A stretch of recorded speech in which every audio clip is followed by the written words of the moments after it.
Bom dia, segundo ano, tudo bom? Bom, esse é o nosso primeiro vídeo, tá? Nossa primeira aula gravada. A partir de agora, pelo grupo, toda semana eu vou mandar uma aula gravada para vocês, tá? Acredito que fica fundamental para a gente aprender melhor história e também para a minha busca ativa, tá? A minha busca ativa ela vai ser através do vídeo e da atividade relacionada ao que nós estivermos trabalhando, tá? Se vocês não fizerem, não tem busca ativa, tudo bem? Como vocês viram, né, meu nome é Rafael, vou ser o professor de História de vocês a partir desse ano. Estou aqui no Iraldo já faz cerca de 10, 11 anos, sempre dei aula à noite, principalmente, e esse ano vocês terão aula comigo, tá? E um conteúdo que eu pedi para vocês pesquisarem na semana passada, né, que foi o nosso primeiro roteiro, é uma retomada de algo que vocês já aprenderam no ano passado, que foi o renascimento comercial e urbano. Se não aprenderam, a gente retoma agora e aprende mais um pouquinho, tudo bem? Então a gente pensa assim, ó, renascimento. O que significa renascer? Nascer de novo. Quem vai nascer de novo? O comércio e a cidade. Então agora nós estamos em um período da história que nós estamos começando, tá, a tentar sair da Idade Média, ou a Idade Média ela vai passar por mudanças e são essas mudanças que vão dar corpo para a nossa sociedade, ok? O que vai acontecer, tá? Durante esse período, praticamente 95% da população ela era rural. Então, por ser uma população rural, não se tinha o hábito de ir, entre aspas, à cidade, que era o castelo, onde vivia o rei, onde estava o senhor feudal, toda aquela época do feudalismo que vocês estudaram ano passado. Como a população era rural, algo aconteceu para transformar essa população. Então algo mudou. É a partir daí que nós vamos começar a entender essas mudanças pela Europa, tá? Lembrando que nossas aulas de história são sempre de sexta-feira, tá? Pelo horário que nós temos. Então são as sextas que o professor vai estar aqui com vocês. E lembra, qualquer dúvida, venha na escola, tá bom? O que vai acontecer no século XI? Século XI, nós vamos ter o desenvolvimento das cidades. Então, quando a gente fala século XI, sempre o século se inicia por um número e termina pelo outro. Então, são 100 anos. Então, começa do ano 1001 até o ano 1100. Século XII, 1101 a 1200. Século XIII e assim por diante. Hoje nós estamos no século XXI, tá? Começou a partir do ano de 2001. Os camponeses e os servos, tá, que era a camada produtora do feudo, eles resolveram ter uma expectativa de vida melhor. Lembrando que naquela época, quando você nascia camponês, você morria camponês. Então, para ter uma expectativa de vida melhor, eles saíram do feudo e foram morar na cidade.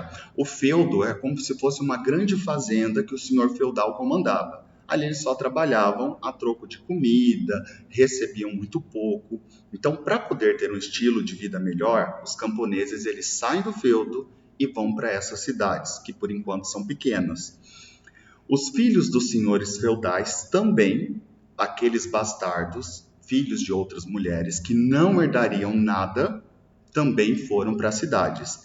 Eles vão para a cidade com um certo pequeno, né, uma certa pequena quantia de dinheiro, o que vai dar impulso para o surgimento do comércio nesse período.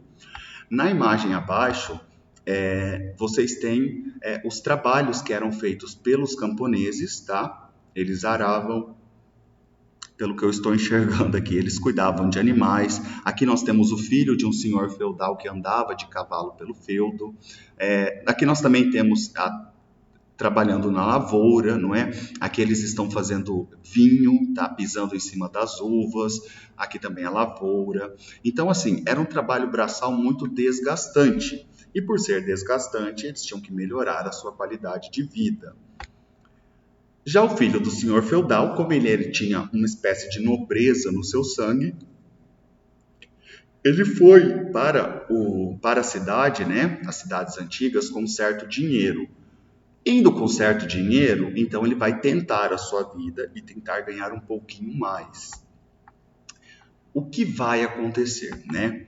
No início de tudo, as cidades elas vão surgir com um nome chamado burgos, tá? Elas serão conhecidas como burgos. Por que burgos? Burgos a gente lembra como se fossem as cascas da cebola, tá? Que é o bulbo, tá? Cada vez que você vai tirando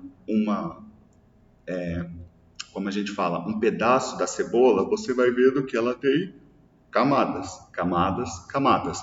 Então, a cidade ela vai nascer como um bulbo de cebola, mas como um burgo. Recebe o nome de burgo por conta dos burgueses, que é uma nova classe social que vai surgir neste momento, justamente para suprir a necessidade da cidade.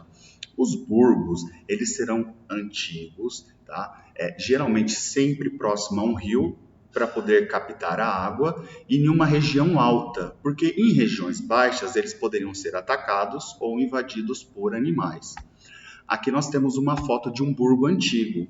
Tá? Era assim que era um burgo, geralmente cercado por uma muralha ou algo mais fortificado, próximo a um rio, e você tem as casas todas amontoadas, umas perto das outras. Claro, tinha arquiteto ali? Não.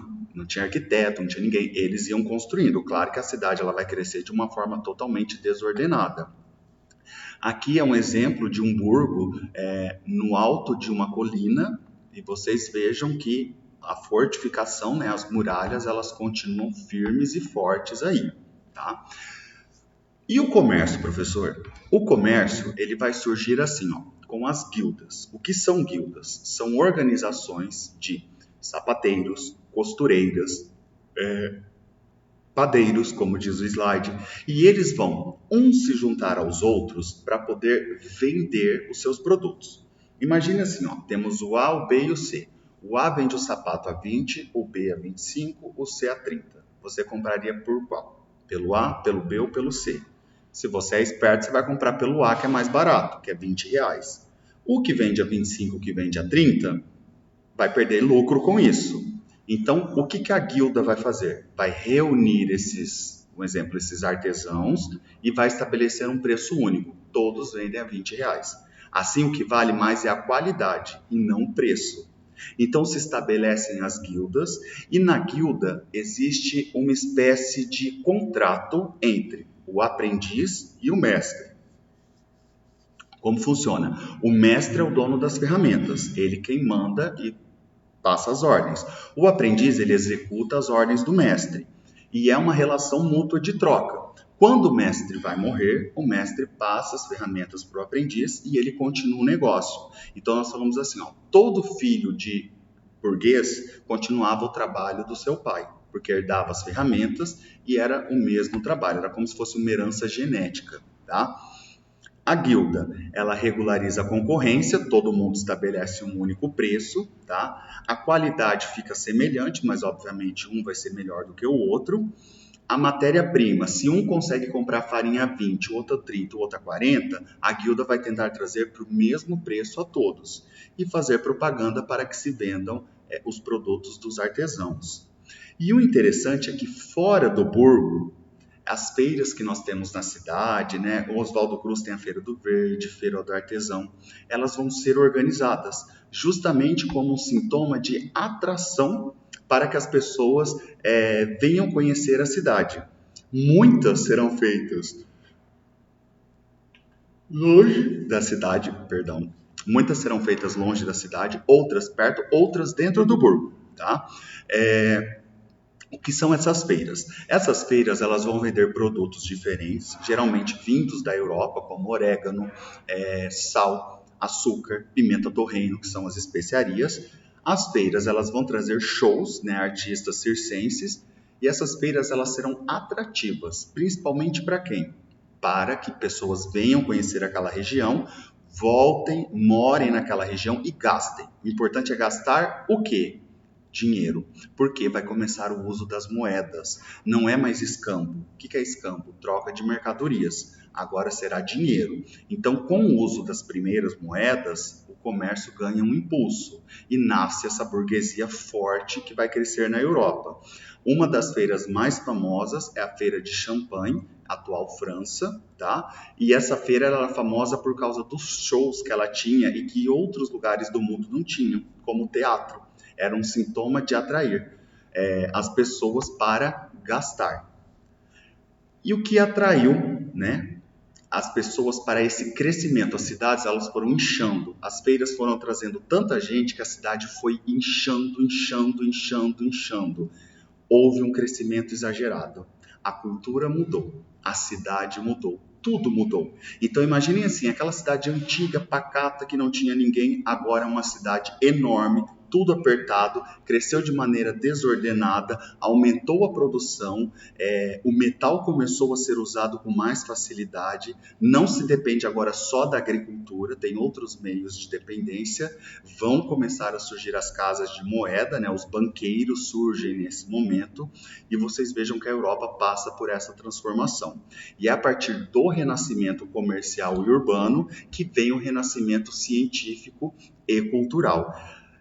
Eles vão mudar, a Europa vai passar por essa transformação, que depois serão as reformas religiosas. Ok? Isso é uma introdução à nossa matéria do segundo ano. Como atividade de busca ativa, vou pedir para vocês um relatório dessa aula, tá? Uma síntese, um resumo do que o professor abordou nessa aula e o exercício do Google Forms. Sem esses dois, você não tem presença e não tem como a gente continuar o nosso contrato mútuo das aulas de história. Tudo bem? Toda sexta-feira o professor vai enviar um vídeo para vocês e nós teremos sempre alguma atividade para fazer. Então não percam. Lembra, sexta-feira é aula de história. Se é aula de história, sempre terá alguma coisa para a gente fazer. Não fez? Vou fazer o quê, não é? Ficamos aí no segundo ano de novo, tá bom? Se cuidem, bom final de semana, um abraço para todos vocês, espero que acabe logo essa pandemia e a gente volte a ter aulas presencialmente.